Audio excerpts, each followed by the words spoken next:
No, I was close to the front. I took Donald Bates with me. He took me with him. His brother was up there. And believe me, when I got up there and saw what these guys had to go through, I thank God for being in the post office. So there they are living in puff tents, freezing cold weather. I've seen them in 2.5-ton trucks go by our post office window with snow on them like a half-inch thick, and they were riding up to the front. No, I did not. It was 2 years after the war when I got there, and basically we were there to maintain combat readiness in case anything did come up again. Fortunately, nothing did, and we still have troops there to this day for the same reason, because it's kind of a rogue nation up there in North Korea. You never know what's going to happen next. I did not see any combat, no. There was no combat while I was there. Combat operations in Korea ceased at the time of the armistice in July of 1953. But since that time period, I believe that over 300 American soldiers were killed while serving along the demilitarization zone during that time frame. I had a friend that was a signal officer at Panmunjom, the true city at our base that was right there, and he invited me up to have a tour, and I met a naval commander who was stationed with the Joint Security Agency.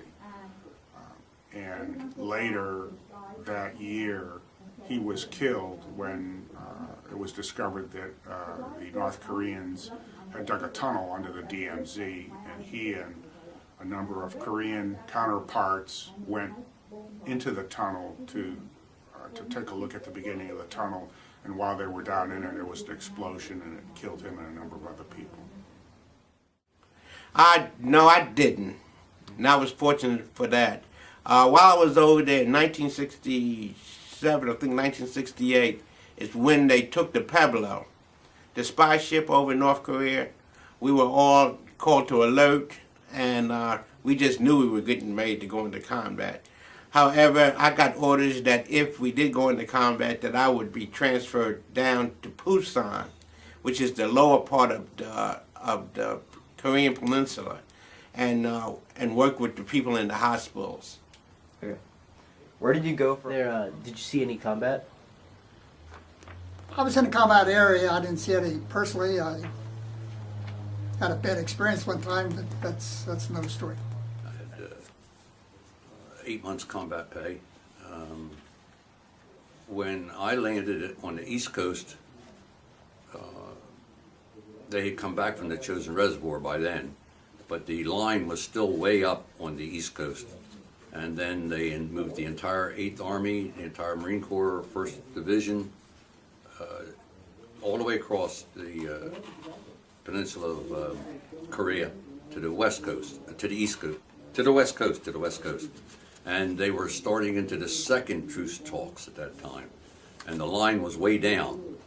So of course the North Koreans, they wanted it further down yet. And then that's when you started into your trench and bunker and outpost warfare, the stagnant warfare.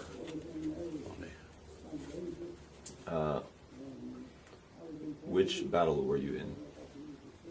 Some skirmishes on the east coast, and then you got over to the west coast, and like I say, we were just above where the truce tents were. Panmunjom, they started what they called the Jamestown line, and the Marines got assigned 35 miles to defend that line, 35 miles. So there were quite a few battles over there, Arrowhead, one called Molar, because the mountains look like the Molar coming down. A couple others over there. Come On, that was right near the tents, Three Fingers. And then we moved up to Bunker Hill, and then I came home.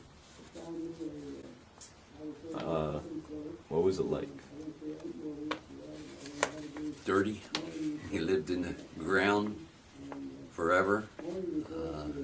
Just moved from a foxhole to another hole you had dug for when the artillery came in. Then you came out of that one back to your fighting hole. Move up to your bunker. Move up to the trench. basically, when you went in reserve, then you were in a partial tent that was dug into the side of the mountain, but a lot of dirt, a lot of extreme noise. Not much like you see in the movie. Yes, a year of it. Well, I was in demolitions, so I blew up a lot of stuff, and some of that was people. We blew bunkers, threw satchel charges into bunkers and destroyed the bunkers with the enemy in them. I also used a flamethrower, and we used Bangalore torpedoes. To do this, not good, not good. You wanted to kill them, but still no, you realized somewhere in the back of your head they were people. And it's against how we were brought up as kids, you know. And it was hard to do. Even though they were the enemy, it was hard to do. And a lot of them were kids. At night sometimes they'd send little kids up with sticks to draw a fire. You'd think they had weapons and you'd shoot them. In the morning you'd find out they were little kids. The first time it happened, it really got to me. After that we realized, if they're that short, don't shoot them. I guess the Chosin Reservoir was the main one in North Korea. Which one was that? Chosin Reservoir. Oh, really? Yeah. How long of a battle was it? It's hard to remember. I try to forget most of it. It was a long time. It lasted for quite a while. We were up in the reservoir, and then the Chinese came over the hill. Thousands of them. The time, do you remember there? Hmm? Could you describe the times, remember? It was in the winter. And I think it was 51 or 52. And Like, how long did you serve there? 1 year. 1 year? In Korea. Okay. Yeah. So I was with the I Company, 3rd Battalion, 1st Marine Division. And I also worked in demolitions. Wow. And Would you mind describing it, or? I was on a guard post, and it was the last time the Chinese advanced, and they were this, I guess, March of '51, and they were advancing, and a lot of pamphlets were pulling out, and they put me on a guard post, 50 caliber, and there's noise out in front of me, and we used to have flares up in the sky. Well, this one went off right in front of me, like a grenade. I thought, and I saw a guy there. I fired a shot. Yell, "Stop! Who goes there?" And I was kind of scared. And anyway, the Sergeant Guard came and we left. We retreated. We pulled out of that whole area that night, and it's kind of weird to say the least.